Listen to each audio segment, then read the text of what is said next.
चलो एक कथा सुना देते हैं। अद्भुत रामायण की कथा है। इस समय आनंद रामायण पढ़ रहे हैं तो हम भी अद्भुत रामायण की बात बताते हैं। अद्भुत रामायण में श्री किशोरी जी की महिमा का एक विलक्षण प्रकरण है, जानकी जी की महिमा का। एक दिन की बात है, हमारे श्री रघुनाथ जी श्री अयोध्या जी में राज सिंहासन पर विराजमान होकर और सब ऋषि मुनि भगवान की स्तुति कर रहे थे और भगवान अपनी भुजाओं को ऐसे देखने लगे।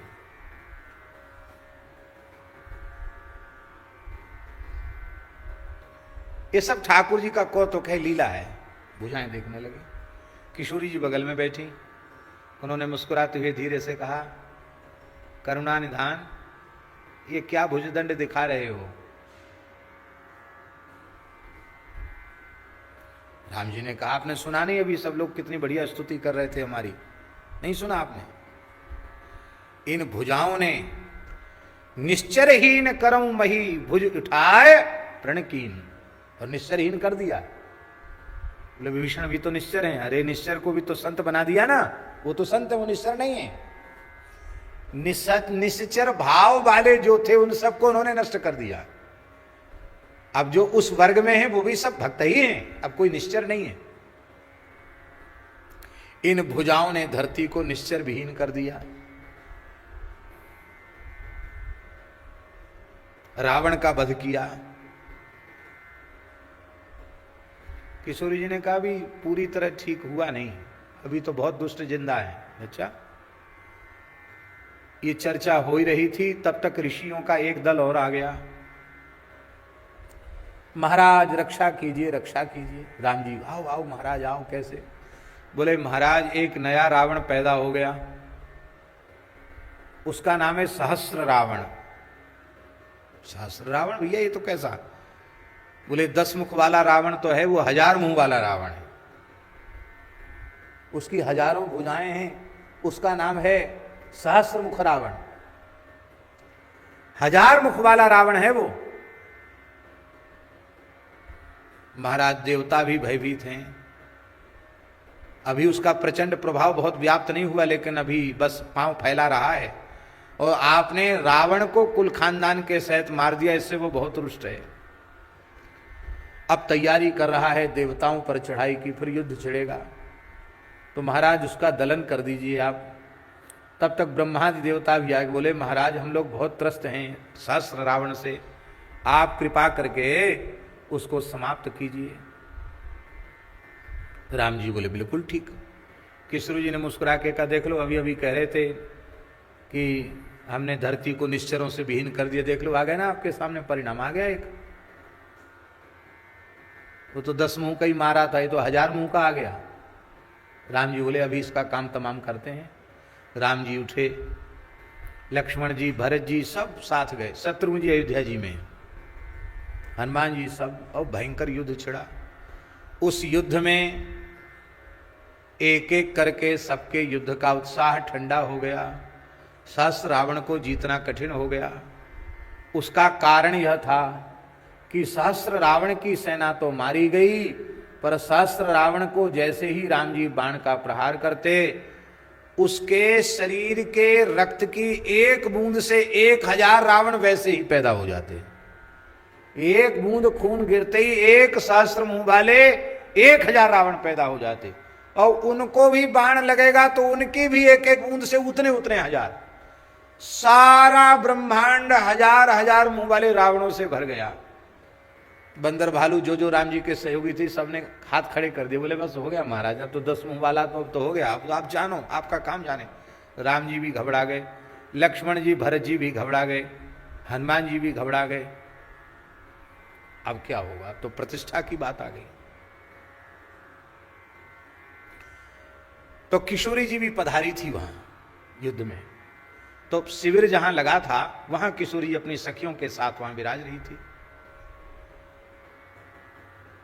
अब राम जी कैसे जाएं पराजित होकर के शिविर में? बड़े दुखी हो गए राम जी। वशिष्ठ जी से उन्होंने कहा, गुरुदेव अब आप समाधान करो, क्योंकि इनकी कृपा धनुज रण मारे, आप कृपा करो। जुक्ति मुक्ति तो गुरु जी ही बताते हैं, आप बताओ कैसे मारे। तब वशिष्ठ जी ने कहा, हे रघुनाथ, आप और जानकी जी में भेद नहीं है, पर आप शक्तिमान हैं, आपकी शक्ति तो ये है, आपने वहां भी जो विजय की थी इनकी कृपा से की थी, शक्ति तो इन्हीं की थी। अब किशोरी जी को मनाओ, वो कृपा करके समाधान करेंगी, तब सहस्त्र रावण मरेगा, नहीं तो मरेगा नहीं। तब वशिष्ठ जी ने राम जी को उपदेश किया है, और राम जी ने श्री सीता सहस्त्र नाम के द्वारा, राम जी ही उसके ऋषि हैं, राम जी ने सीता सहस्त्र नाम के द्वारा श्री किशोरी जी की, जानकी जी की 1000 नामों से स्तुति की। जब राम जी स्तुति करने लगे श्री जानकी जी उस समय सेज पर पौड़ी हुई थी, लेटी थी। सखियां चमर और व्यजन आदि लेकर खड़ी थी, और राम जी थोड़े दूर, उतनी दूर समझ लो जिसमें ज्यादा उनको विक्षेप न हो, और वो स्तुति कर रहे थे। जैसे ही उन्हें लगा कि मेरे प्रियतम का शब्द है, किशोरी जी उठी, और उठ करके उन्होंने सखियों से पूछा, बात क्या है, युद्ध से ये आगे क्या बात है। तो धीरे से सखियों ने सारी बात बता दी। तो किशोरी जी ने ऐसे किया, जैसे ही ऐसे किया उनके केश खुल गए, और खुले हुए केशों से अट्टहास करती हुई भद्रकाली प्रकट हो गई। आज्ञा करो भगवती, स्वामिनी आज्ञा करो, जाओ सहस्त्र रावण का काम सफाया करो। उसी समय वो महाराज राम जी ने कहा, राम जी से कहा कि अब आप युद्ध करो। राम जी युद्ध करने लगे। जितने सहस्त्र रावण पैदा होते, वो उनका खून धरती पर गिरेगा तब ना सहस्त्र रावण पैदा होंगे। वो जितना खून गिरने से पहले ही काली सब जीव से चाट जाती, एक बूंद नहीं गिरने दिया, सब खत्म है गई सहस्त्र रावण। और महाराज जितने बचे खुचे थे उनको मुंह में डाल डाल के सबको चबा के जय सिया राम। मरा तो सहस्त्र रावण राम जी के ही बाण से, लेकिन बिना किशोरी जी की कृपा के नहीं मरा। अब जो भगवती भद्रकाली प्रकट हुई थी किशोरी जी के केश पास से, केशों के हिलाने से वो प्रकट भई थी केश काली, वो जैसे ही प्रकट भई थी, अब महाराज किशोरी जी की शक्ति लेकर आई है, साक्षात किशोरी जी ही है उस रूप में। अब तो महाराज हाहाकार मच गया, दशों दिशाएं व्यथित हो गईं, आकाश से उल्कापात होने लग गया, समुद्रों का जल खौलने लग गया। अब क्या होगा, सूर्य चंद्रमा की प्रभा फीकी पड़ गई, अब तो महाराज प्रलय हो जाएगा, भगवती प्रलय कर देंगी, अब क्या होगा। अब स्तुति करें तो वो सुने कहां स्तुति, दम अट्टहास करें, ज्वाला उनकी नेत्रों से मुख से प्रकट हो गए। अब क्या होगा, अब क्या होगा। देवाधिदेव महादेव जी ने, शंकर जी ने कहा कि मैं प्रयास करता हूं इनको शांत करने का। तो वे दौड़ रही थी भगवती भद्रकाली, और दौड़ती हुई भद्रकाली को देख करके भगवान शिव पौड़ गए, लेट गए। अब वो तो आवेश में थी, और वो दौड़ते हुए जैसे उन्होंने देखा नहीं नीचे कौन है, तो जैसे ही उनका दाहिना चरण भगवान शिव के वक्षस्थल पर पड़ा, तो उनको लगा कि नीचे किसी के ऊपर पैर मेरा पड़ा है। तो जैसे ही उन्होंने देखा, अरे ये तो भगवान शिव हैं, मेरे प्राण जीवन धन हैं। जैसे ही शिव जी को देखा तो देखते ही ऐसी जीव निकल आई, ऐसी जीव निकल आई, और वो जीव प्रसन्नतम शंकर जी हैं, ये भोले बाबा हैं। अब क्रोध ठंडा हो गया। ब्रह्मा जी ने, विष्णु भगवान ने, समस्त देवताओं ने कहा, भगवती ये आपका स्वरूप बड़ा सुंदर है।